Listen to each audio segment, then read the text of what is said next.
Yo, how's it going, Bears fans? Welcome back to another episode of the Bear Down Podcast. I'm your host, Chris, joined today by my co-hosts, Parth and Jaylen on the other line. How you guys doing tonight? Great. Awesome. So, you guys will be seeing this on Friday, this video, once it comes out. This is Inside Enemy Territory episode, God knows what, against the Miami Dolphins this week. And you guys will be seeing this on Friday. We kind of got behind in our upload schedule, but we're grinding it out for you guys to get some stuff up. So we're going to have this up, and we're also going to have 3 key factors posted today. By today, I mean Friday. We're recording this on Thursday night.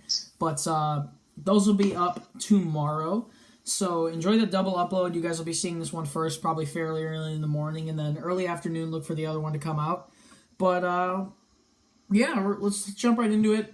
We don't have a Dolphins fan on. We tried to get some guys on, but when we were able to work out, we got to get some fans on. We got to plan this stuff out earlier. I start DMing people like the day of, like, yo, you want to come on our podcast? But we'll try next week against New England.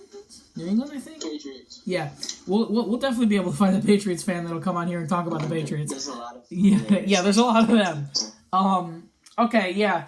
So it kind of throws our plan off a bit. But we're basically we're gonna overview Miami's offense and defense, and we're basically just gonna talk about who to watch for on both sides of the ball, and talk a little bit about what Miami has struggled on, overviewing their schedule so far. So yeah, I'm gonna hand it off to you, Parth. Just I guess just start talking about just the Dolphins in general, what you think about them. So their offense, I think I saw some statistics, was like 29th in passing, 30th in scoring, and like 30th in like first downs or whatever. So like classic Dow Loggins and Adam Gase offense. Yeah, seriously. Yeah, I forgot Loggins is there, isn't he? Yeah, he is. Yeah, this will be the Bears' first time facing Adam Gase, I believe.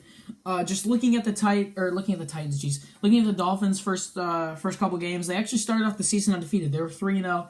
They had a good win against the Titans week 1 against Marcus Mariota. They beat the Jets week 2 after Sam Darnold's incredible game against Detroit. And then they beat the Raiders. Since then, they have gotten killed by the Patriots and had a pretty decent game last week against the Cincinnati Bengals, who are playing pretty well, but ended up losing that one. Jaylen, what do you think about the Dolphins? They started off 3-0 for a reason. They had a very good start, but they started to slow down, and I think that could help us, even though they're at home. We're coming fresh off a bye week, off a 48-10 win against Tampa. So I feel like we're just a better overall team right now. We have the better defense, even though Miami's defense is good. They lead the league in interceptions right now. They have a nice little thing here. Xavier Howard, Rashawn Jones, Bobby McCain, even though he's hurt, and Mika Fitzpatrick. So that's just basically my overview. Yeah, their defense is pretty low-key good. They have, I know they have Byron Maxwell, another corner that they got out there, and also Kiko Alonso, a pretty solid linebacker. He's been pretty well respected throughout his NFL career, except for when he hit Joe Flacco and knocked the daylights out of him last year. But yeah, looking at their offense, I'll speak a bit on their offense. Devontae Parker is someone that they have been rumored to want to trade. Devontae Parker hasn't had the greatest of years this year. And then you look at Albert Wilson, someone who everyone thought was going to be a Chicago Bear in the offseason, who ended up taking probably too much money than he should have from the Dolphins. Like I'm saying, like he got overpaid by the Dolphins and ended up going there. And then they got a pretty good running back in Kenyon Drake. He's pretty good. He's pretty under the radar guy, but I think he's actually pretty good. And then Tannehill, he's been hurt throughout his career. He's been sticking it out. Not really any positives or negatives to take from him. He's been just kind of pretty mainstream, I guess you could say, throughout his career. But another Jay Cutler. Yeah. No more Jay Cutler. They had Jay Cutler for man. What if we were playing Jay Cutler? That would be fun. That'd be awesome. I'd love to play Jay Cutler. Oh man. Yeah. Sorry guys. Like normally we'd have a Dolphins fan on right now talking. Like this is where these episodes get short. But that's basically our little insight on the Dolphins. Let's look at their season so far.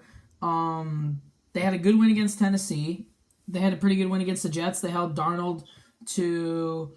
It looks like they held Darnold to 2 interceptions on 25 for 41 throwing. And they obviously beat the Raiders, who are pretty struggling right now. But if you guys know enough about the Dolphins. We can go around on this, but let's try to pick each of us, and we can go around on offense and defense, and we can repeat. But players to look for on the Dolphins, like just players to watch out for, players that if they start playing well could start hurting the Bears. Parth, I'm going to start it off with you on Miami's offense. On offense, I'm going to go with their offensive line. If their offensive line can step it up, I mean, the Bears' defense isn't good without a good pass rush. I mean, this pass rush is carrying helping out the corners and secondary. Yeah. So without the pass rush, our defense wouldn't be as good. And if their O-line can step it up, which I doubt, because they got three starters out. They got Laramie Tunsil right now, I think, on concussion protocol, if I'm not wrong. Yeah. And then, their offensive line, I think, is one of the worst in the league, which is not looking too good. They got like 2 practice squad wide offensive linemen coming into the game, so. So you're saying if Miami's offensive line steps up, that could cause some problems? Yeah. All right, Jaylen, exactly. Jaylen, any players specific on offense that you could name that could hurt the Bears? Kenyon Drake or Frank Gore. I forgot about Frank Gore. Yeah. No doubt. Even though he's like 36, 35, he's still a Hall of Fame running back. He had a decent one game until they stopped giving it to him in the second half. And Kenyon Drake was the number one running back in like the last 5 weeks of the season. So if they get them going, even though we have the number one running defense, that could be a problem. I don't expect them to get going, but if they get going, that would be a big problem. Yeah, I'm gonna go with Devontae Parker. Devontae Parker, someone who obviously, as you look at it right now, he's had a pretty bad season, and they're obviously looking to trade him. But if I'm Devontae Parker, I'm kind of playing with a fire under my butt, I guess you could say. He's someone who's flashed a ton of potential throughout his years. Now, obviously, he should be stepping into somewhat of a bigger role, you'd assume, with Jarvis Landry out, who's now in Cleveland. But you look at Kyle Fuller, he's had an okay year, but I feel like if Parker steps up and could start doing something in this game, that could cause some troubles for our secondary. Let's move on to defense for the Dolphins. I'm going to start this one off. We're going to go in reverse order. I'm going to go with Rashad Jones. He's an all-pro safety, one of the best safeties in the league for the past couple of years. He's well respected. Kind of like an Earl Thomas, but not, I guess, that caliber. I guess you could call him a tier down from Earl Thomas, but he's someone where if he starts making plays and getting to the ball, that's someone you would probably be worried about. Jaylen, anyone on defense for you? Hello? Bro, my phone is like acting weird. Yeah, I know. My Skype's acting weird too. Jaylen, anyone on defense for you for the Dolphins? Rashad Jones, if he plays the game, he could completely mess Trubisky up. He's a very good safety. They've had the Dolphins have had a low key pretty good defense this year. Yeah. Hold on, my mom's calling me. No, you're good. Don't worry about it. I'm gonna leave back and join. All right, cool. Sounds good. I'm going to go with Kiko Alonso. I mean, he's an all-pro linebacker in my opinion. He's hard-hitting, can disrupt the O-line and Mitchell Trubisky with his pass rush.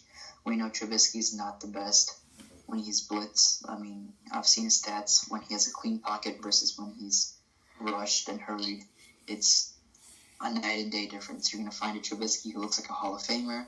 You're going to find one who should be sitting on the bench. We all know that Trubisky is a Hall of Famer only when he wears the arm sleeve, which is coming back on this weekend. No, I'm just kidding. He is wearing the arm sleeve, though.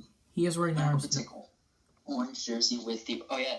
No, orange jersey, orange arm sleeve would not look good. I think orange jersey with navy arm sleeve would look pretty good. Navy? No. Yeah. Or just white. Yeah, white looks good with anything. But, finally, you and I guess we can just talk a little bit about the Dolphins and what they've struggled on. Obviously, we're not Dolphins fans. We can't really diagnose them of any real problems. But just on a surface level, it looks like they've, personally, from my standpoint, looks like they've struggled the past 2 games on scoring points. They've scored 24 points in the last 2 games, which isn't essentially bad. I mean, that's what we saw from the Bears a couple years ago when their offense was pretty stagnant. But, points is something that they're looking like they need to get going. And playing the number one defense in the league with the Bears, it doesn't look like that's going to end up being too much of a formula for success. So, yeah, looking like they've struggled on just putting up points, I guess.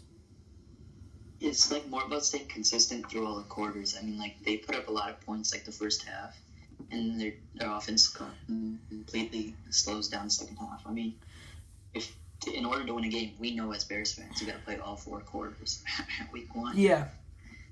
Yeah, and also, it seems like they've also had a bit of trouble getting the run game going. Looks like against Cincinnati, their run game was a bit stagnant. Their leading rusher was Frank Gore with only 60 yards.